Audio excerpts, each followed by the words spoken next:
My boyfriend got jealous of my dog and tried to send her to heaven, but he failed and I discovered the truth, so now I'm sending this relationship to hell. Posted by you/as gay as the day Monday. My dog is a little piece of crap. I, 35F, love the booger, but my goodness. Last week, she got out of the backyard while I was busy cooking my boyfriend's dinner for his birthday. My boyfriend, Mike, 40M, let the dog out during this time and didn't stay outside with a digging prick. When I went to call her back in, she was nowhere to be found. I live in an active city on a busy road, so I was naturally worried about her, but my boyfriend said she should be fine, as we are well known in the neighborhood for our clockwork walks and someone would see her and bring her back. I went out to look for her anyway but couldn't find her. I didn't find her for 48 hours, and I was crying from the stress. She's been my dog for 7 years, and I know it sounds odd to some, but she's my girl, my bestie, and I love the heck out of her. I would sob, worrying she was injured or, worse, lying on the side of the road. My boyfriend said he tried to track the microchip, but for some reason, it wouldn't work. Her leash had a tag on it with her location, but he didn't put it on her because, as he explained, she was just going outside. I have a new neighbor, Josie, 30-ish F, and it turned out she had my dog. She found her, tagless, wandering around her yard 3 doors down from me. She didn't know her or me at all, so she took her to the local vet, who recognized my girl and called me. So my little troublemaker was returned to me. I was overjoyed and thanked Josie profusely, explaining how worried I'd been. My boyfriend audibly sighed from behind me and said, "Well, thank F that's over, she ruined my birthday with that stunt." When Josie saw him, she looked confused but didn't say anything until I walked her out. She told me, "You might not believe me, but he told me last night that you don't have pets." I was confused by this and kind of didn't believe her, but it nagged at me, so I checked our doorbell cam footage.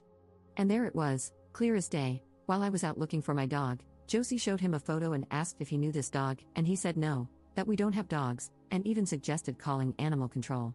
I woke my boyfriend up, as he was asleep by this point on the couch, and questioned him about this. He denied it, saying Josie was just trying to stir up trouble. I have my dog back, so things should go back to normal now. Then he slipped in that he deserves a makeup day for his ruined birthday. When I told him about the footage, I saw him go very still, and then he admitted to it. He said my dog is old, she's 8, and he was trying to spare me, since she'll probably die soon. He claimed he wanted us to focus on the future, not the past, and said my dog represents my past. I told him this made 0 sense to me. He saw me practically fall apart worrying about my dog, and now I can't even trust he didn't have more to do with her disappearing. He lost it at that, saying he knew I'd find a way to blame him for this, and shouted, "You love that beach more than you love me." I told him that he's the coward and a beach for lying and not being honest about clearly not liking my dog for the past year. Then I asked him to leave. He stared at me like, "You're really going to kick me out right now over a dog?" And I said, "Absolutely." He cussed at me and went back to his place. I haven't read the texts he's been sending me, but there have been a lot. He's been gone for 7 hours, and I have 27 text notifications from him. He also talked to my brother, Blair, who called me to say I hurt Mike by caring more about an animal than about him and not being able to just shut up, be an adult, and celebrate my boyfriend's birthday. I'm confused because we've been together a bit over a year and I spoil the hell out of him. We even met because of my dog, and he seemed to really adore her this entire time. My brother, though, doesn't like me much these days, so I can't really tell if he's just being a prick, probably. Update 2 days later. After my post, my boyfriend showed up at my door the next day with flowers and dog treats. I didn't let him in but talked through my screen door. He said he'd had time to think, was ashamed of his behavior, and was very sorry. He explained that he has abandonment issues and got scared when a friend put the idea in his head that I love my dog more than him. The friend, it turns out, is my brother, Blair. Blair and I used to be close, but I am bisexual and came out over 5 years ago, and he also came out, but as a hateful bigot. I can't really get into it all because it is a lot, but suffice it to say, our relationship went downhill when his bigotry started to show. I guess that makes me an idiot because when he introduced me to my boyfriend, I should have been suspicious. He was so supportive of us, and my boyfriend was sweet and kind, never had a problem with me, and never got insecure or weird about it. He came with me to Pride events and would post about it on social media. We wore matching rainbow outfits and the works. Now I don't trust it. Anyway, I told him I wasn't ready to deal with him yet, and he asked why not. I explained my perspective, basically what I shared in my last post, and added that he showed up without letting me know he was coming and didn't even let me speak. He just launched into this grand apology. When I said I don't trust him right now, he started crying, the ugly, hysterical kind. He said this all stemmed from his mother leaving the family. From what I know, she walked out on him and his family when he was 13, and that I am his person, he loves me, and just lost his mind a little. It's one mistake, just one, I'm sorry. He kept saying it over and over, and maybe I'm a broken person, but I didn't feel anything in the moment. I watched him crying, apologizing, basically groveling, and I just wasn't having any of it. I told him we need to talk, but I wasn't ready to have that talk right now and needed space. He begged me to let him in and only left when some neighbors came by to ask if everything was okay. He just snapped, told them to F off, and then left. I'm not even sure what I'm doing anymore or what I'll do about him or my brother. Second update 2 weeks later. Hey Reddit, this is long, but I had to fit in a lot. Well, it gets progressively worse. Not an hour after my last post, my phone is ringing off the damn hook. It's my brother Blair, according to my phone screen, and sure, it's his number, but who is it really? My dad, whose number I have blocked for 1,000 reasons. Here are just a few I think are important. Like I mentioned somewhere in my previous posts or comments, my mother died giving birth to me. Blair always low-key blamed me, but my dad blamed me entirely. There's no way around it, he was just straight up abusive. He even named me after my mother and was strict about my appearance, demanding I keep my hair styled like hers, never dye it since I have the same color hair as she did. I don't need glasses, but he gave me frames like hers, you get the picture. He would physically hurt me and tell me it's my fault she died if I even tried to stray from becoming her. For most of that time, I thought this was somewhat normal until I talked about it to others. After that, our relationship grew strained, and I could fill pages with stories of why I'm low contact with him and keep him, Blair, and my eldest brother, Jack, on an information diet. But I know I might be pushing some readers' patience here, so I'll move on. Dad started yelling at me, not unusual, at first about me blocking him. He had been blocked for about a week at that point, and it was temporary. I sometimes have to block him because, every once in a while, he starts to push back on my boundaries or gets downright mean. When I unblock him and reaffirm boundaries, he behaves for a bit. Then he added that now he's hearing I kicked out the nice young man I'm seeing over a small spat and launched into how my mother was never a vengeful woman, she was calm, rational, understanding, etc. He eventually runs out of steam and finally stops, and there's a long pause. Then he says, "Well, what have you got to say for yourself?" And I say nothing, and just hang up. So then Mike shows up again, not long after, y'all, this is the same day he came before, with my dad and Blair. Mike is demanding I let them in. Blair has walked around to my back door and tries to open it. My car is in the garage, so I just keep quiet, stay in the back room with Booger, and listen. They're talking to one another, walking around my house, and eventually start saying I might not be home. They call me several times and send texts from Blair's phone, and after about 10 minutes, they give up and leave. I watch my Ring cam footage, and there's a moment when Mike warns the others about the cam and says he's pretty sure there are cameras around the whole property, which wasn't true at the time, but I guess he was paranoid. They retreated to my dad's car and sat there for a while, then drove off but passed by the house at least twice. I waited about 2 hours, ignoring my phone, packed a bag for me and Booger, and called a close friend, Aria, 35F, who lives a bit north of me, to explain. Booger and I stayed with her for a full week, and during that time, her brother stopped by, got my keys from me, bought and installed more cameras on my property, gathered additional things for me and Booger like medications I had forgotten, and helped me file a police report about the visit. The cameras showed that Dad and Mike came by a total of 4 more times, twice each, and I have phone records proving that, after I messaged all 3 of them to leave me alone for the time being, they refused. Mike demanded via text that we have to talk and that it has to be in person, and my dad separately said the same using Blair's phone. Police appeared on my door cam saying they were there for a welfare check. I explained through the cam that I was fine but away. One of them said he'd level with me, he's a friend of my dad's, and that my dad is mighty worried about me. He told me, as a father, if my little girl vanished this way, no one could convince me she's okay and taken care of until she's right in front of me, okay and taken care of. Thank God Aria and her brother had insisted I make the report because, despite it not being a crime at the moment and thus not actionable, I was able to explain that a report had already been filed for their trespassing. I also now had further footage of them continuing to do so, and I expressed my fear for my safety and that of my pet.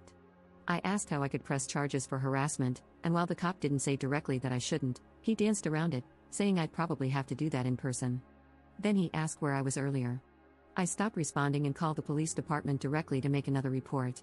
I guess it's a freaking mystery how Dad found out I wanted to press charges, because he sent me a long text about how disappointed he is in me and how I am a monster, hateful, and broken for trying to punish him for being a loving father worried about his only daughter. I am not his only daughter, but he disowned my half-sister. Long story.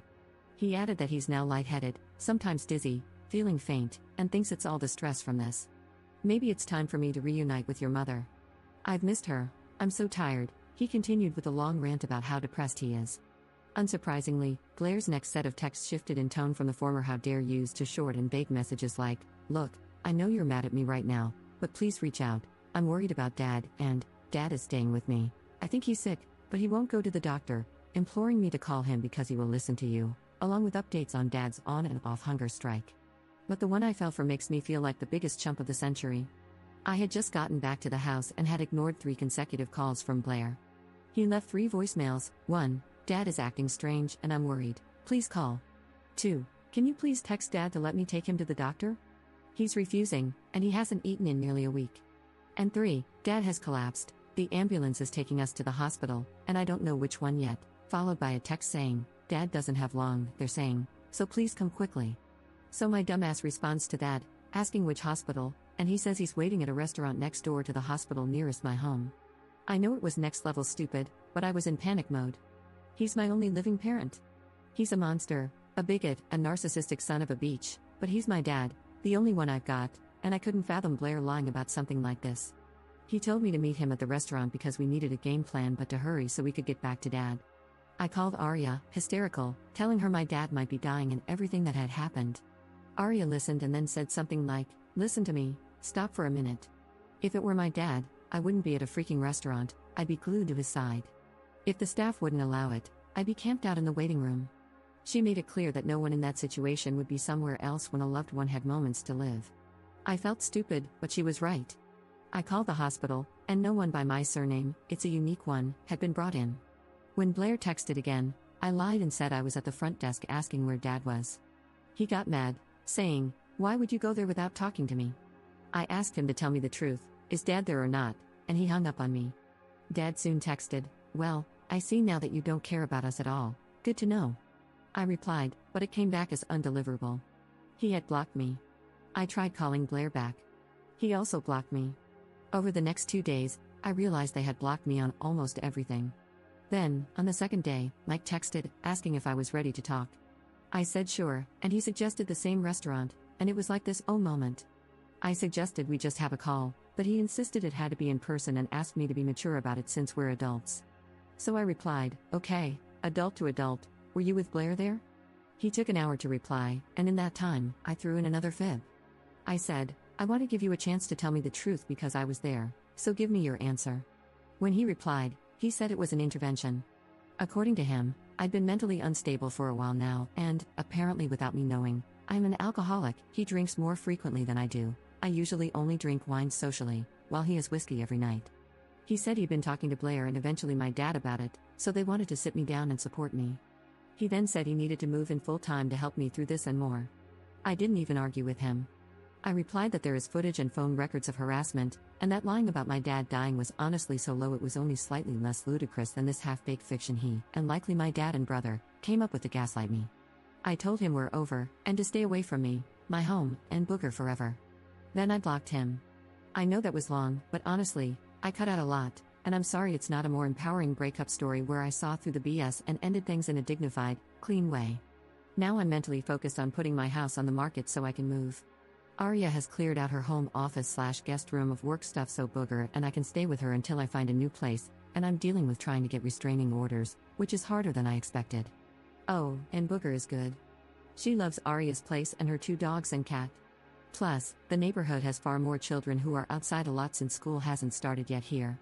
She sits out front with me, Arya, or Arya's partner and gets non-stop pets. She's in heaven, lol. Third update 3 weeks later. I don't really want to get into it, but I kinda need to vent, and some of you, most of you, have been really helpful, insightful, and kind. Mike has been pushing the narrative that I'm mentally ill. He knows I suffer from depression and PTSD, and for whatever reason, he's now claiming I was/am a misdiagnosed schizophrenic. It was relentless, and Blair and Dad have been backing him. I finally reached a breaking point and hired a lawyer. After cease and desist letters and 1 restraining order, my father is a complete psycho. Long story, Mike showed up at my doorstep. He's now demanding that Booger is his dog too, saying he has rights to her and that he's worried about her safety with such a mentally unstable parent, me, it seems.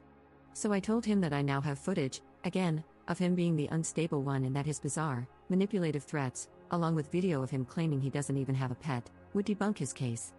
I'm not entirely sure what happened after that because the feed cut out, but it looks like the man lost his mind and dismantled my ring cam. Fortunately, the other cameras he didn't know I had installed show him doing exactly that. Good thing I have a lawyer. Fourth update 1.5 weeks later. This is gonna be long because I am so goddamn livid. TL, DR, Mike is making breaking up utter hell and stole my dog, and now I've had to move for my and my dog's safety. A single day after my last post, I was packing up for an impromptu trip Arya was taking me on, partly to help me relax and partly to get me the hell out of that damn house so my father, brother, and ex wouldn't know where I was. So, I took Booger to the groomers. We planned to be away for a while, and she was due anyway. I thought I was being a responsible dog mom. But I was an idiot because, so frazzled by everything else, I completely forgot to tell them that Mike isn't permitted to pick her up anymore.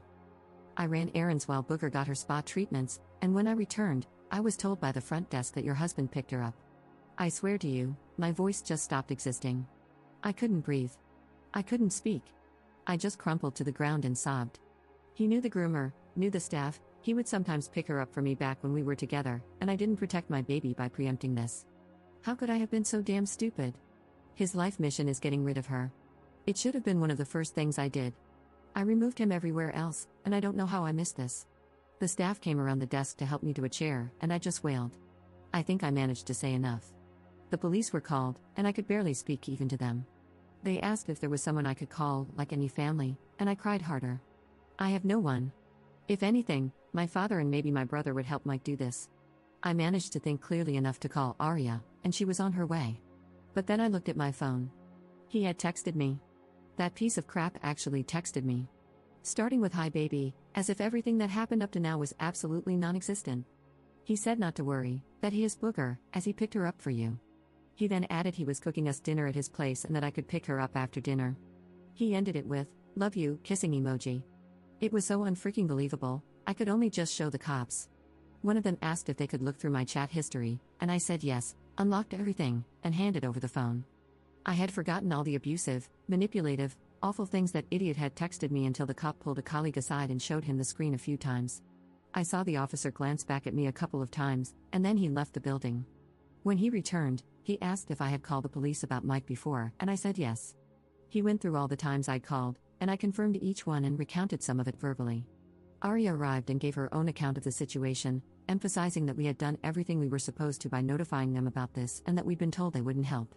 She added that if Booger is hurt, she'll raise an unholy inferno over their useless department. Arya started to take charge, filling in for me when I couldn't, and asked what the police planned to do. They needed paperwork. Booger's records are all in my name, and the groomer is connected to the vet who handled Booger's adoption and intake paperwork, which proved I am her sole legal owner. The police went to Mike's home to get Booger, and from what I understand, since I wasn't there and only heard the official story, Mike let them in, showed them the dinner he'd made, and seemed confused, acting as though he didn't understand why the police were involved. He portrayed it as though we'd had a bad spat but were working things out, claiming I was mentally unstable, heavily medicated, and had asked him to pick up Booger after telling him about the grooming appointment. When they asked where Booger was, he said he no longer had her, claiming that family had picked her up so we could have a private, intimate night to make up and work on our relationship. I was at home waiting when another cop came by to ask about my mental health and whether I was a danger to myself or anyone, because Mike claimed he was concerned that I was unpredictable and abusive. Once again, I showed the texts and footage showing the polar opposite, and once again, I explained that everything I was showing him, and more, had already been turned over to the police. By now, I had reached my lawyer, who advised that I answer only questions directly related to this specific situation, getting my dog back, and nothing more. So, I kept quiet and simply provided the necessary information. They found Booger at Blair's, but now Blair had his own story, that I was mentally unstable and unable to care for her, so I had asked him to take Booger to a shelter since I didn't have the heart to do it myself. He couldn't provide any proof, so they took Booger with them and brought her home. Booger came to me immediately, straining against the leash to reach me, and I cried on my front step, apologizing to her as if she understood everything that had just happened. But she was happy and excited, probably loved riding in a cop cruiser. She was just thrilled to be alive, as usual. The policewoman who handed me her lease provided information on where to get the paperwork about today's events and said she couldn't offer legal advice but to make sure to lock everything up tonight and call if anything happened. I did take Booger to the vet, and the tests that have come back show she is perfectly fine. I've now packed up most of my house, and everything that isn't in storage has been moved to Arya's. I'm working on getting the place ready to sell. I can't even imagine going back to that damn house. Mike left me a voicemail lamenting that I sicked the police on him when all he ever tried to do was love me. He said he's been so patient with my mental illness and obsession with my mutt, but now he's realizing my father was right. I don't deserve him, and I will never find anyone like him who will love me because I don't deserve love. And when I realize what I've lost, all due to my self-centered attitude, I'd better hope he hasn't moved on. But he's there if I ever decide to grow up, be a real woman, and try to fix things with him, although he's not going to wait around forever. An emergency protective order was pushed through, thanks to my lawyer, against both Mike and Blair. Blair was stupid enough to blow up my phone after the police took Booger, berating me. I didn't even listen, just forwarded everything to my lawyer, but apparently it was more than enough. My father lost it, I'm told, but I wouldn't know. He doesn't know where I am and has no way to reach me now. Mike is trying to pull a reverse, claiming that I was the abuser and that's why he fled to his place. He's also insisting I asked him to take Booger, with Blair backing him up. But my lawyer says not to worry because no one is taking his claims seriously, given the overwhelming documentation we have of their harassment. I've been at Arya's, and we're heading out on the trip tomorrow. Booger is a road dog and loves car rides, so I know she'll be very excited. The city we're going to is incredibly dog-friendly, so she'll be with us every step of the way. I'm not letting her out of my sight. Arya helped me go through everything to make sure Mike is now removed from all areas of my life. All of Booger's appointments, my medical records, package sign-offs, everything. All mail-in packages are being rerouted to Arya's, and Mike doesn't know her address. She also has a rental property she uses as an Airbnb, and once the current tenants leave, she's setting me up to stay there until I find a new job out of town and move. I'm just so glad to have her with me right now because I haven't been able to sleep. I can barely even be around food, let alone eat it. Booger was gone for maybe a total of 5 hours, but I swear it felt like a lifetime. I've set up virtual appointments with my counseling team and might need something to help me sleep. But last night, Booger hopped up into bed with me, plopped down, and snuggled right beside me. I think she knows I'm stressed, and the only clear cure is cuddles. She's not entirely wrong. My mind is racing because, what would have happened if I didn't already have a lawyer pushing for my dog's return, or Arya there to speak up for me when I was a useless blob on the floor, crying and accomplishing absolutely nothing? I feel like a failure because, when it was time to act, all I did was cry like a child. Booger deserves better than me.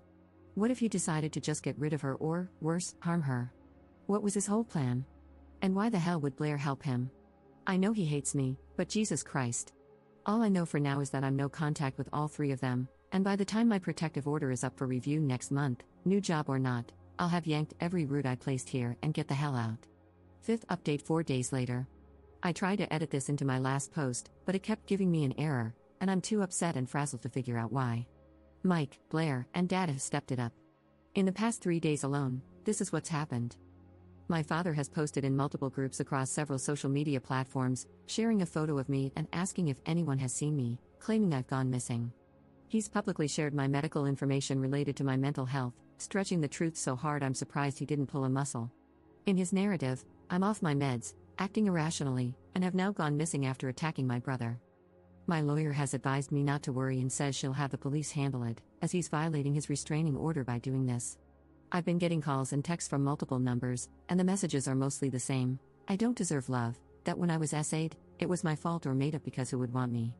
They say I need to take what I can get, that I'm embarrassing, insane, unstable, and need medications. The insults just go on and on. I know one of them is either my dad or someone sent by him, because his favorite insult, "You're a waste of space and time," came up more than once. He used to say that to me when I was growing up if I didn't do what he said or try to change my look in any way. I would cry, and then he would hit me and tell me that my mother was resilient, and why can't I be? He'd call me weak and tell me crying is abusive to him because I was trying to emotionally manipulate him. He hurled it at me when he slapped me for coming out as bisexual, and I ended up apologizing to him for his emotional distress because he said he couldn't believe my mother died to give me life just for me to waste it. Sorry, that was a vent. My family on my dad's side has also been coming out of the woodwork to harass me and tell me how bad of a girlfriend, sister, or daughter I am. Some have been fed distorted renditions of what actually happened. Blair told a cousin that I abused Booger and he tried to take her to keep her safe. My cousin didn't believe him because she knows Blair and Dad and how they treated me. She called me only to tell me what was happening, and she also sent me an email to forward to my lawyer. Yesterday I got another text telling me to end myself. I guess that was the breaking point for me because I was gasping for air, trying to keep myself upright, and Arya sat me down and got me my anxiety medication to calm me down. It's unrelenting. I almost spiraled back into self-harm.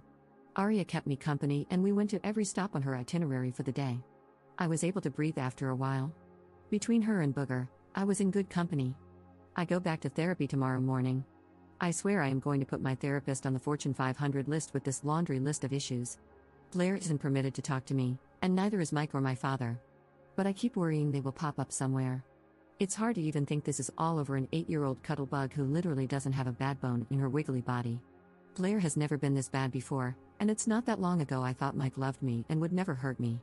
I feel like I am going as crazy as they are trying to make me out to be. I have no idea how to even go into work tomorrow like nothing happened.